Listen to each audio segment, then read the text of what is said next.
Reciban un cordial saludo y gracias a la Sociedad Venezolana de Puericultura y Pediatría, filial Sucre, por la invitación para hablar hoy sobre sospecha de cáncer. Soy la doctora Zoraida Maldonado, oncólogo pediatra.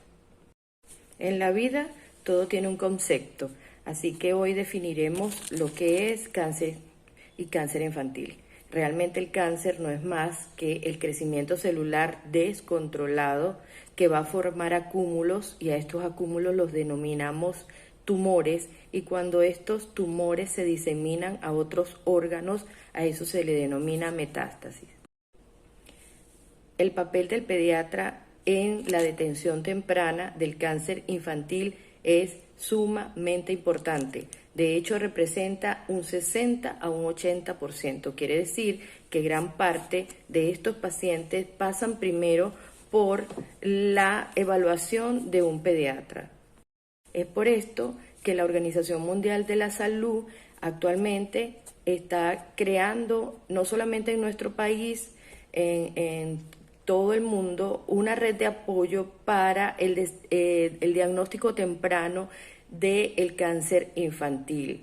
Entonces es una tarea ardua y es una responsabilidad de todas las personas que hacemos pediatría, en el caso del cáncer infantil. ¿De qué se trata todo esto? Primero, mejorar el pronóstico del niño y disminuir la mortalidad precoz. También desarrollar un circuito dirigido ante la sospecha del niño con cáncer, o sea que todos manejemos la misma información y que todos sepamos cuáles son los signos y los síntomas de alarma para poder hacer un diagnóstico de esta enfermedad tempranamente. Tratamientos, y que estos pacientes reciban tratamientos menos intensos y con menores complicaciones. Además, disminuir lo que son las secuelas orgánicas y psicológicas en los niños, y que al hospital le cueste menos este paciente, porque si el diagnóstico es temprano, el tratamiento es oportuno, la estadía de este paciente va a ser menor. Generan el cáncer. Bueno, no hay una causa definida, de hecho hay muchas y son multifactoriales. Se dice que el 10% está relacionado con la genética, de un 10 a un 15% también haber padecido infecciones víricas, específicamente por Epstein-Barr y citomegalovirus. Además, la exposición a hidrocarburos, la exposición también al humo del cigarrillo, a las radiaciones, no solamente solares, otro tipo de radiaciones, y lo que está muy en boga, que es el tratamiento del cabello, donde nosotras, las mujeres, y sobre todo las mujeres gestantes, se están exponiendo a productos químicos que tienen, valga la redundancia, productos o elementos que son cancerígenos. Otra de las cosas importantes es que el cáncer infantil no se previene. Nosotros no podemos hacer una pesquisa de cáncer infantil como se hace en la pesquisa de cuello uterino, de cáncer de cuello uterino, pero sí podemos hacer un diagnóstico temprano. Y una de las cosas que vamos a ver en estos pacientes es que los síntomas y los signos son muy parecidos a otras enfermedades pediátricas. Y además, algo que debemos tener en cuenta es que el cáncer infantil es de crecimiento rápido, y por eso es que el cáncer no espera, y es por eso que debemos hacer un diagnóstico temprano. Los signos y los síntomas son inespecíficos y pueden imitar cualquier patología pediátrica. Podemos ver cefaleas, pero en este caso va a ser importante la aparición de la cefalea. Podemos ver palidez, fatiga, cansancio, vómitos, y generalmente las características del vómito son importantes, por lo menos en los tumores del sistema nervioso central son importantes las características, si este vómito va o no precedido de náuseas. Podemos ver hemorragias y podemos ver inflamaciones de cualquier tipo a nivel de la boca. Podemos ver gingivitis o sangrados a través de las encías, y podemos ver A nivel de piel, petequias, equimosis, hematomas. También hay aumento del vaso, aumento del hígado. Casi siempre estos síntomas, se pueden acompañar de pérdida de peso, fiebre sin causa aparente, sudoración profusa, podemos tener hipertrofia ganglionar, alteraciones de la marcha, trastornos del equilibrio, entre otros. Los métodos diagnósticos iguales, la clínica y la historia clínica es primordial, un 75% del diagnóstico. Hacemos de laboratorio, hemograma, química sanguínea y marcadores tumorales de acuerdo a donde esté ubicado el tumor. Con respecto a la parte radiológica, también es importante, sobre todo en las lesiones óseas, la rayos X en la región abdominal y en partes blandas, eco, la tomografía y la resonancia de acuerdo también a la ubicación tumoral. Con respecto a la anatomía patológica, tenemos la biopsia y los estudios especiales. La biopsia siempre debe ser confirmada por la inmunohistoquímica en el caso de tumores sólidos. Y en los casos de la leucemia, el aspirado de médula ósea debe ser confirmado por el inmunofenotipo. La medicina nuclear nos aporta diagnóstico y también nos aporta tratamiento. Y cuando hablo de medicina nuclear me estoy refiriendo a la gammagrafía, a la aplicación de iodo radioactivo. La leucemia es la primera neoplasia maligna infantil. No me voy a detener tanto aquí porque sé que hay una conferencia magistral que la va a dar la doctora Verania Rojas, especialista en hematología, compañera de trabajo, forma parte del equipo de hematoncólogos que estamos en el Hospital Universitario Dr. Luis Racetti. Esta enfermedad tiene una incidencia entre los 3 y los 5 años. La leucemia linfoblástica aguda representa el 80% y la leucemia mieloide aguda el 20%.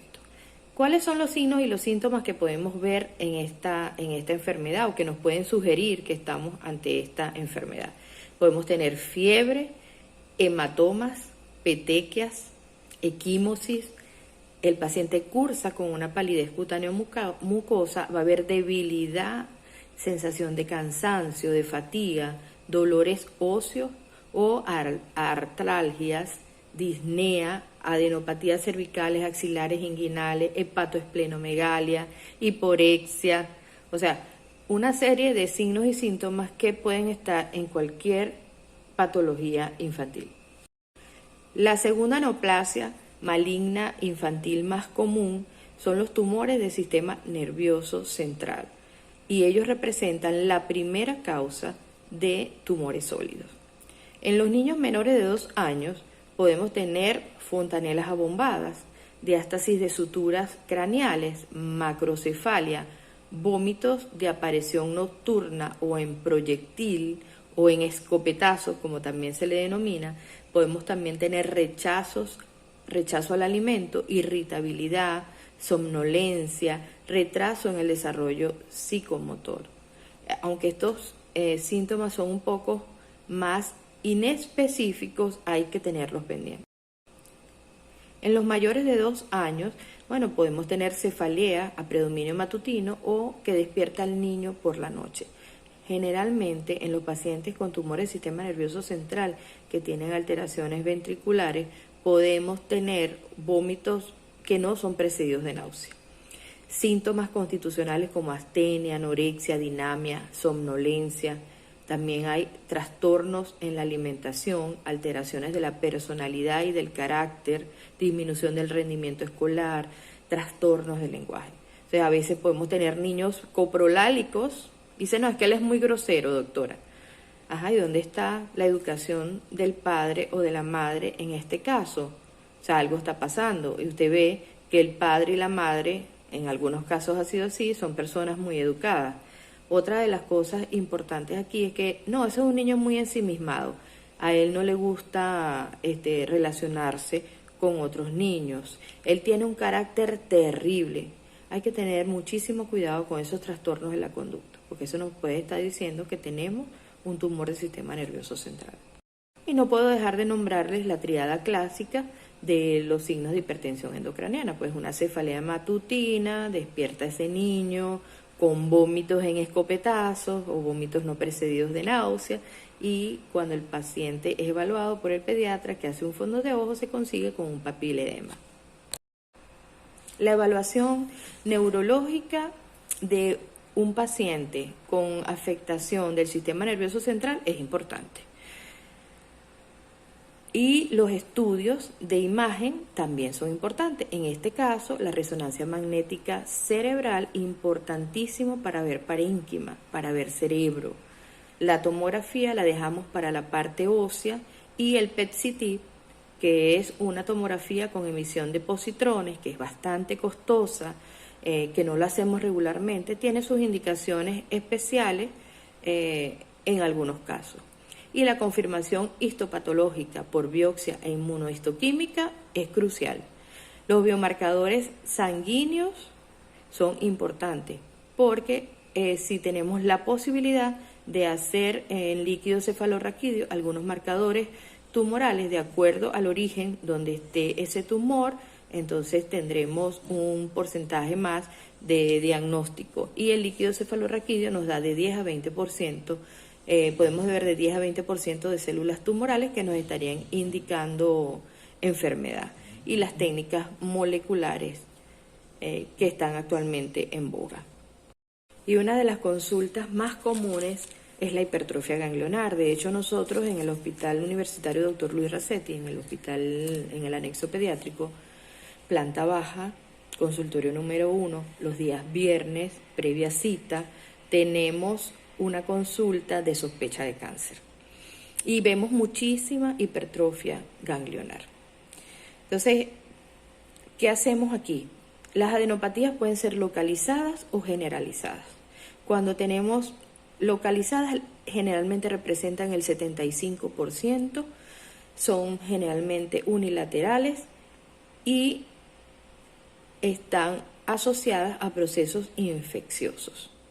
Las generalizadas representan el 25%, pueden tomar una o más cadenas ganglionares, pueden ser bilaterales y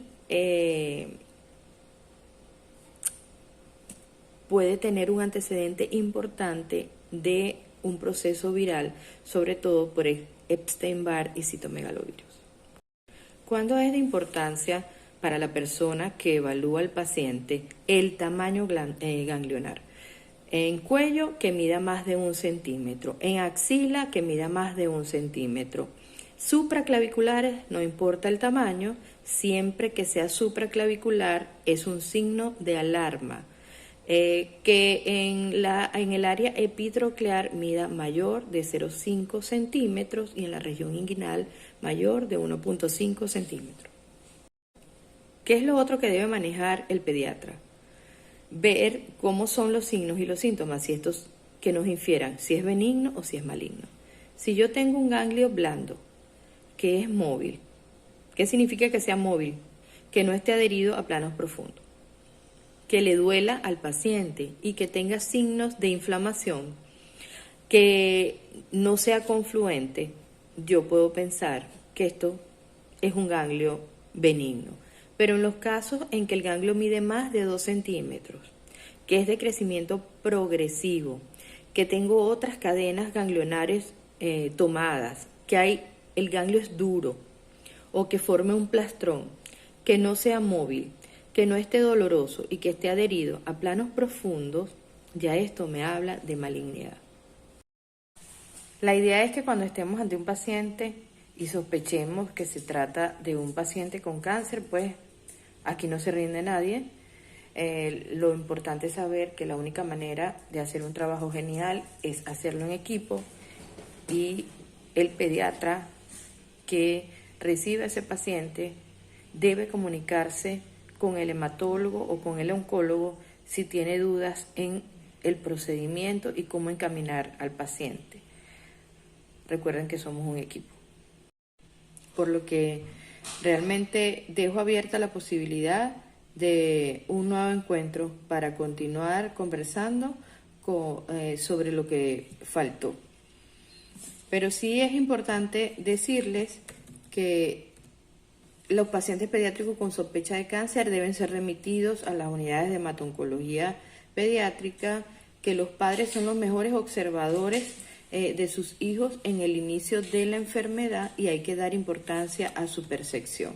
Y que de acuerdo a la presencia de los signos y los síntomas se solicitarán pues los exámenes complementarios iniciales de ser necesario. Y ante la sospecha de cáncer se debe evitar realmente el uso indiscriminado de exámenes que demoren la derivación. Bueno, la responsabilidad es de todos, la demora no debe generarse en los servicios de salud y es de nuestro compromiso con los niños. Muchísimas gracias por su atención.